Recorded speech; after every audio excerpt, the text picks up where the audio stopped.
திருச்சிற்றம்பலம். தினம் ஒரு திருமந்திரம். திருச்சிற்றம்பலம். தானாமைந்த அம்முப்புறம் தன்னிடை தானான மூவுரு ஓருரு தன்மயள் தானான பொன் செம்மை வெண்ணிறத்தாள் கல்வி தானான போகமும் முக்தியும் நல்குமே. நமஸ்காரம். திருச்சிற்றம்பலம்.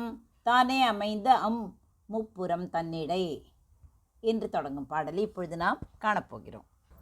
இந்த பாடல் அன்னையின் 3 நிலைகளையும், அதாவது முப்புறம் என்று கூறுகிறாரே, அந்த 3 நிலைகளையும் அவள் வழங்கும் பயன்களையும் அழகாக எடுத்துரைக்கிறது.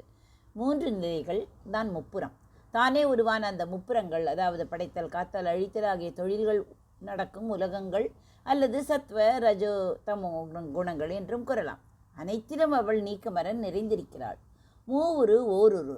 அவள் தனித்தனி தெய்வங்களாக தெரிந்தாலும் அயன், அரி, அரண், பிரம்மா, விஷ்ணு, சிவன், அதாவது பிரம்மா, விஷ்ணு, சிவன், உண்மையில் அந்த 3 உருவங்களும் அவளது ஒரே ஒரு பராசக்தி தன்மையின் வெளிப்பாடுகள் தான்.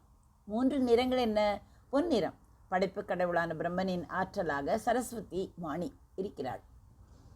செம்மை நிறம், காக்கும் கடவுளான திருமாலின் ஆற்றலாக லக்ஷ்மி இருக்கிறாள். வெண்ணிறம், அழிக்கும், அதாவது ஒடுக்கும் கடவுளான சிவனின் ஆற்றலாக மலைமகள் கௌரி இருக்கிறார்.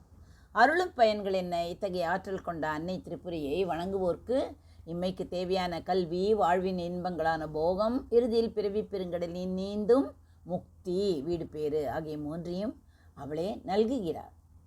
சிவபெருமான் முப்புறங்களை எரித்த கதையை நாம் அறிவோம். ஆனால் திருமூலர் காட்டும் யோக மார்க்கத்தில் முப்புறம் என்பது என்ன? நம் உடலுக்குள் இருக்கும் 3 மண்டலங்களை குறிக்கும். சூரிய சக்தி, சூரிய, சந்திர, அக்னி இருக்கிறதே, அந்த மண்டலங்கள்.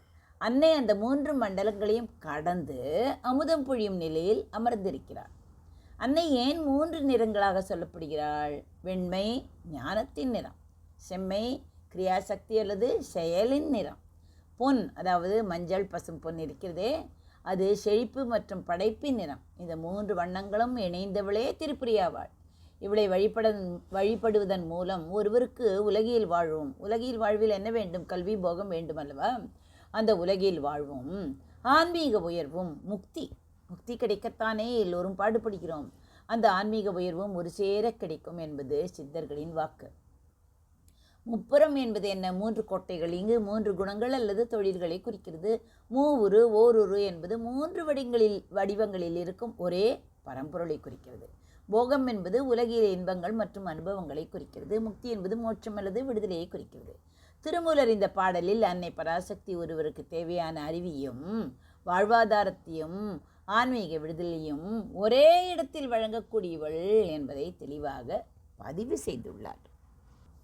தானே அமைந்த முப்புறம் தன்னிடை தானாக மூவுரு ஓர் தன்மைகள் தானான பொன் செம்மை வெண்ணிறத்தாள் கல்வி தானான போகமும் முக்தியும் நல்குமே.